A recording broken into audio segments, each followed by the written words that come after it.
Hey, welcome to the Rave Damsey Show. Actually, just kidding. This is not the Dave Ramsey Show or the Rave Damsey Show. I did do a Dave Ramsey parody on my other channel that you may enjoy. I do a pretty mean, being an expression for good or effective, impression of Dave Ramsey. I think you might enjoy it. It's over at my other channel called Lane Sebring.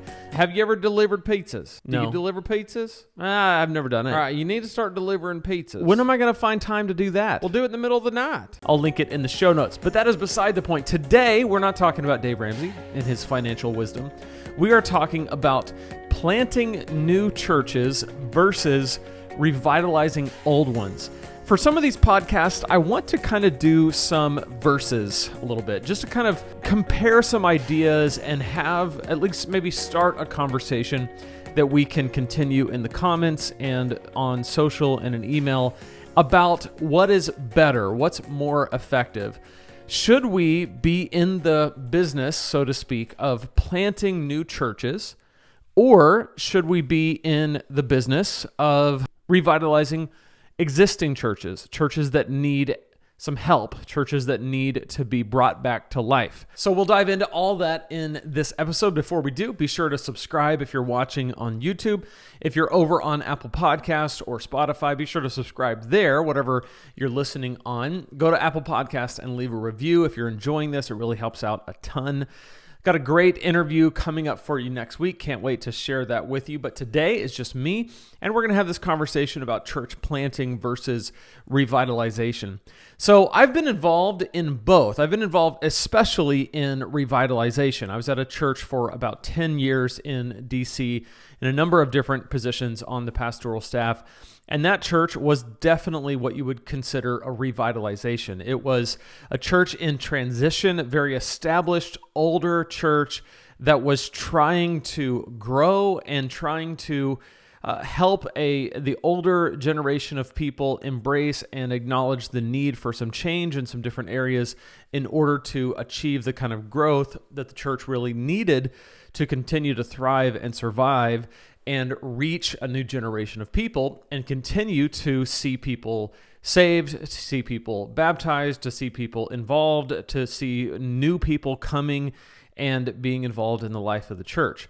So I was involved in that, and there were a ton of challenges. It felt like at every turn, there was just a new kind of battle to take on, right? A new kind of like, okay, we got to deal with this and we got to deal with that. And how are we going to get them to see the need for this? And how are we going to get them to stop confusing this preference with doctrine? And how are we going to get them to understand that we're not trying to attack tradition? We're trying to ask better questions like what's biblical and what's effective, and not just what are we used to. Those are all the kind of issues that come with revitalization. Now, with church planting, I have not directly been on a church planting team, and I haven't planted a church myself, but the church I'm currently at, we plant a lot of churches, and so I'm involved kind of indirectly in the process, and I've got friends that plant churches and have planted churches, and there's some unique challenges there, right? There's the issue of you're talking about something that does not exist yet, and you need to make it exist. So you got to gather people, you got to figure out what kind of vision and values you want to have. And sometimes there's people who kind of join the process that bring their own vision with you. Like they're disgruntled and mad because their last church wasn't good. So they come to your church plant because it's new, and maybe they want to control what's going on, right? So there's challenges there. There's also pros to each thing. So I want to get into it. And I want to get into first, I want to talk about a conversation I had with a pastor who used to be a neighbor of mine. And I was talking to him. He was a youth pastor at a church in the area, and I was working at my church. And I asked him about how things were going at his church. And he said, we don't plant churches. Because I'd mentioned that my church has a church planting network called the Ignite Network. And we do a lot of work to support and fund and train church planters. And he just kind of made this off-the-cuff statement. He said, well, church planting, we don't do that. We don't need any more new churches. We need to revitalize old ones. And it was funny to me because it was such a definitive statement. Just, we no longer do this, and basically, you should not do it, which I thought was kind of interesting because it was such a statement of just fact. Like, you just shouldn't plant new churches. We don't need any more new churches. We should only revitalize, which I thought was a pretty narrow way of looking at it. Like, as if God was just no longer calling people to start new churches, and he was only calling people to revitalize old ones. It's an opinion. It's definitely a preference, and I respect that they have this desire to do that themselves. But to just definitively say that God is just not in the business anymore of planting new churches, I think is a limited view. So what I'm not going to do in this podcast is I'm not going to speak in theological terms of right or wrong. In other words, I'm not going to say you should only revitalize, or you should only plant, or you should not plant new churches and you should only revitalize from a definitive point of view. I'm not going to say that because, to be honest with you, you could make an argument for either one. So what we're discussing is not a right or wrong. We're discussing the pros and cons of either one, right? So hopefully, if you are considering, like if you're here, if you're listening and you are at a church that you are in the process of maybe trying to revitalize, and you're trying to figure out, okay, is this worth it? Should I stick this out, or should I maybe move on to plant a church? Hopefully today's episode just might give you some things to think about. If anything, maybe just some encouragement. Or if you're thinking that maybe the path for you is to plant a church, we're going to talk about some of the things there. So let's start with revitalization. I think there are some major pros and cons of both revitalization and church planting. And let's start with revitalization. So what are the pros? The pros with revitalization is that typically the church that you're trying to revitalize has a facility, usually, not always, but it usually has a facility. And depending on how old the church is and how well they were managed, the facility may or may not even have a mortgage on it anymore. So you've got assets, right? Even if you don't like the facility, if it's owned, if it's a piece of property that's owned, it can be sold, it can be borrowed against and leveraged to go meet somewhere else. You've got options, right? You're not starting from complete scratch. The other thing you have is typically you have a budget. Like if you've got a church that's been around for a while, you've got people and they've been giving, and if it's been managed in any kind of decent way, you at least have, okay, we've got these bills, this money comes in, we've got this much for staff, this much for facilities, this much for ministries, and some of that stuff is already laid out. The other pro that you have with revitalization is there are already structural things in place. For example, you already have a church name. You already have a 501c3 status if you're in the United States. You already have some of the paperwork filed. You probably already have bank accounts. I mean, these are things that when you're planting, you have to think about all of these things. And if it's an established church, it already has these. Now, in any of these cases, they probably need to be tweaked, right? If it's mismanaged finances, or if they're in tons of debt, that could definitely be a con. Or if the facility is just not effective, it just does not comport with what your vision is going to be. All those things could be cons. But I'm saying, generally speaking, when you have those things already there, it gives you the freedom to worry about way less and focus on just the things that need to be changed so that the church can continue to grow. Now, as far as cons of revitalization, there are many. There are many.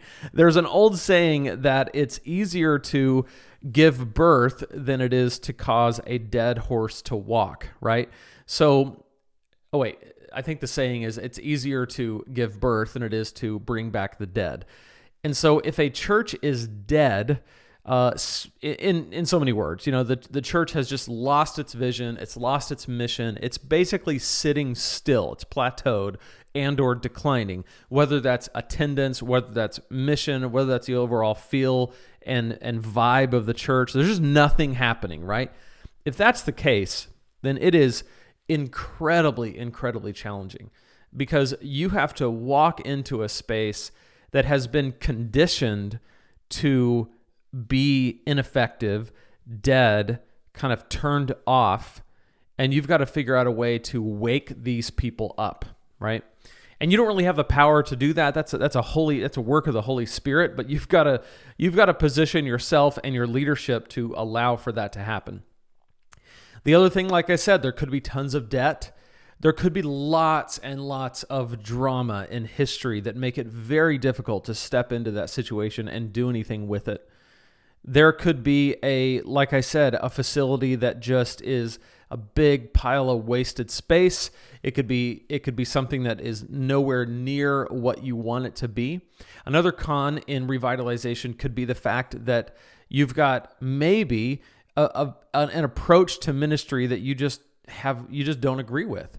For example, the church that I was at for many, many years had basically Sunday school, but we didn't call it Sunday school. We called it community groups. And it was, for what it was an effective way to do on-campus Sunday morning groups. However, the big challenge that we faced with that was we had children's ministry volunteers competing with community group people that met at the same hour. So we had 2 services and 2 hours of services and 2 hours of community groups.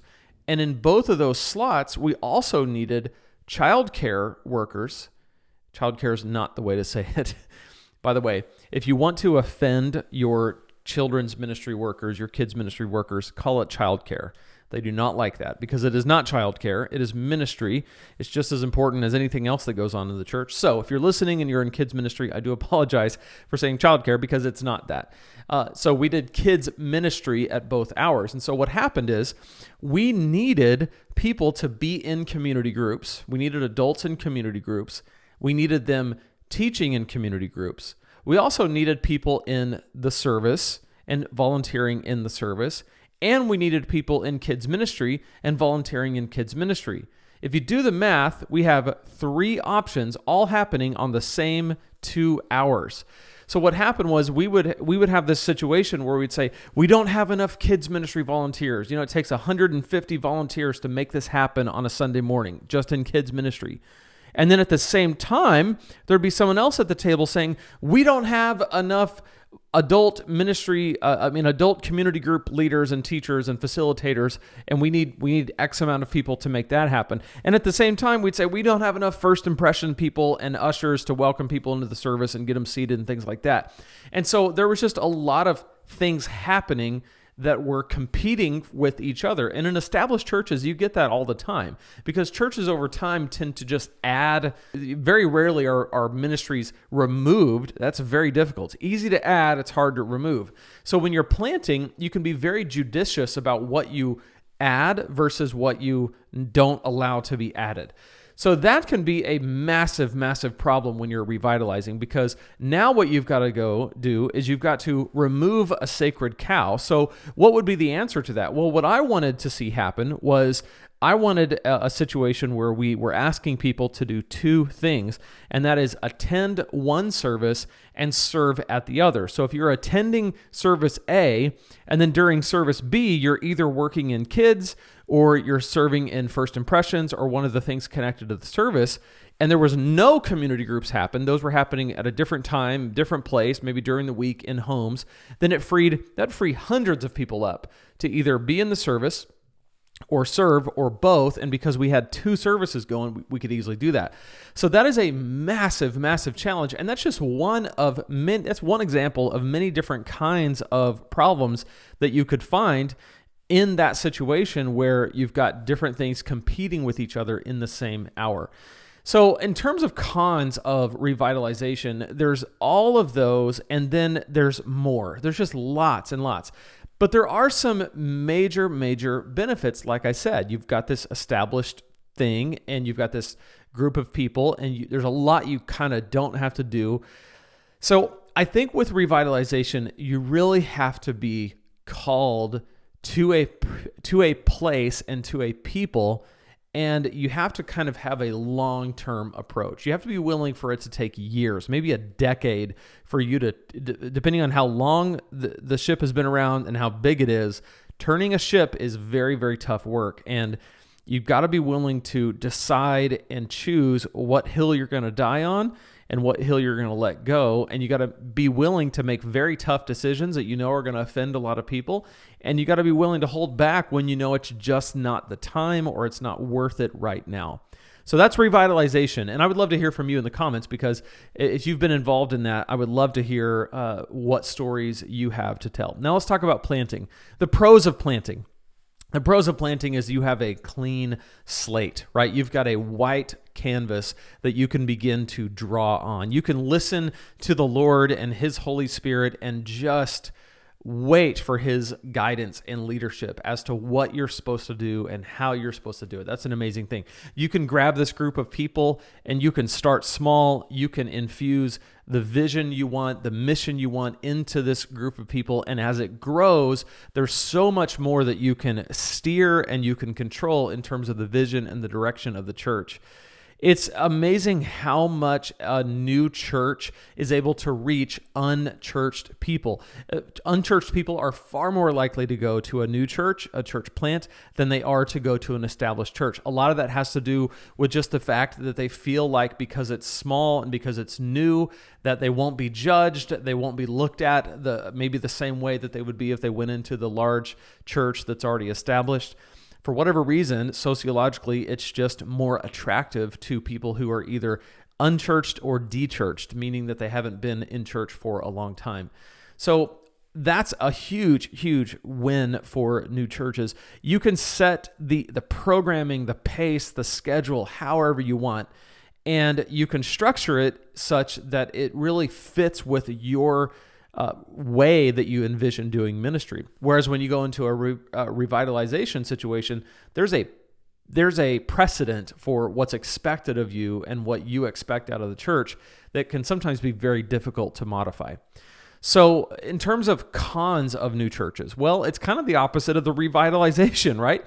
You don't have a building, typically. You don't have money, typically. You don't have any structural things set up, typically. There's ways to get funding. There's ways to get organized. There's ways to get a building. There's ways to get a place to meet. There's ways to get people. But all of those questions have to be figured out. And even if you have a network, you still have to go through the process of finding a network to work with or finding funding, selling the vision, and it takes a long time. You can step into a revitalization situation within a few months and be going, right?